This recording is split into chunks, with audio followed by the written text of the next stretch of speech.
Time for another mock draft here on Chicago Bears. Now, my name is Harrison Graham. It is mock draft 5 point. Oh, we did 25 last year. I don't think we're going to get to 280, that many this year, but we'll get to double digits. It is in Green Bay FGB in the chat. That's for the drafts this year who would draft in Green Bay. What are we doing, NFL? Okay. We're going to do something a little bit different today. We are trading right out of the rip.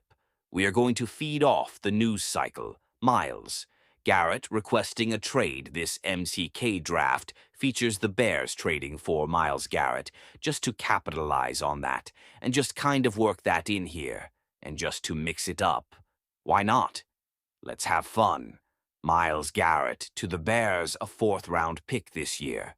Bears don't have a 4th, 102 overall. Browns get the 10th pick, the 41st pick, and a 2nd-round pick next year, and Austin Booker to give Cleveland a young pass rusher to work with as well. I just want to ask you guys off the rip, would you do this trade? Would you do this trade right now if it was on the table? How about this? You can answer it. This way, if I told you that the Bears filled 2 offensive line starter spots in free agency, would you pull the trigger on this trade? Type Y for yes, type in for no. It's okay if you wouldn't. We're just having fun with it here on Chicago Bears. Now, here's as to what you guys would do. Obviously, Myles Garrett is a special player. You could make a strong argument. He's the best pass rusher in the NFL, 60 sacks in the last 4 seasons. Defense Player of the Year, still very much in his prime at 29 years old, won't be 30 until December. Obviously, you're going to have to pay him as well, but I think he's got at least 3 elite years left, and probably 2 or 3 good years left on top of that. I think he'll still be good into his mid-30s. And obviously, if you were to acquire Myles Garrett, you kind of feel really good about your defensive line moving forward. Now, in this trade proposal, you lose Austin Booker, but you still have DeMarcus Walker. You could still draft a guy on day 3 or sign a cheap vet, like bring back Jacob Martin or Darrell Taylor or someone like that. Dominique Robinson. Maybe you keep him around, he's still under contract. So, you pair Garrett with Sweat.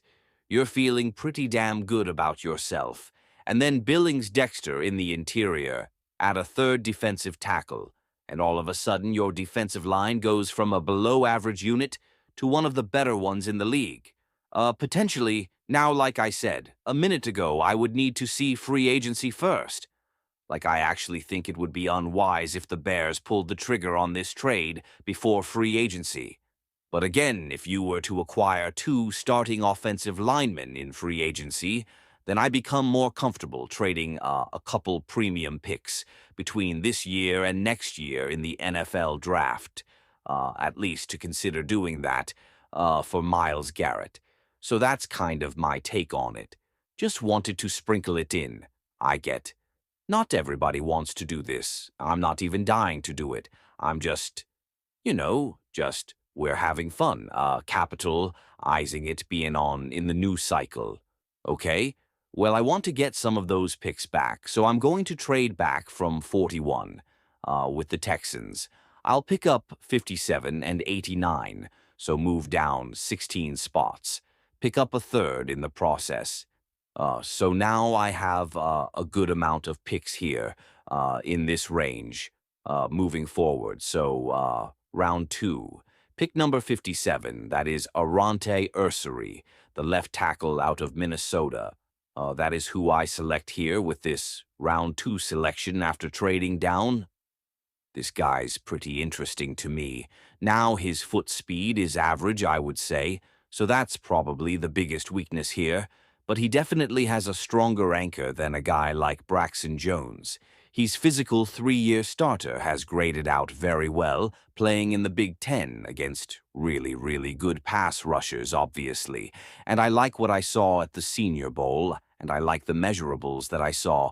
He checks all the boxes. He's almost 6'3", 39, so he's big, but he's not like 2. Hefty, 9'1", 12-inch hands, almost 34 in arms, so that clears. The 33-inch benchmark that teams are typically looking for. Experience, Premier Conference, measurables tape. Yeah, I think round 2. It's pretty good value for this kid. I'm curious to see what testing he does in Indianapolis and how he does test out in some of those drills. Marcus Bell, the offensive lineman out of Purdue. We get him here. What pick is this? Cullen 72 overall. Round 3. Pick number 72. Intriguing player. I actually think he'll go higher than this, but he was still sitting there, probably a second, third round type of guy. Really powerful hands, it probably needs some technique work, but I like the versatility. He's played both guard and tackle for Purdue over the last few years. Did give up 3 sacks this year, so not great, but not awful. Either 1-year starter at right guard, 2-year starter at right tackle for the Boilermaker. So L,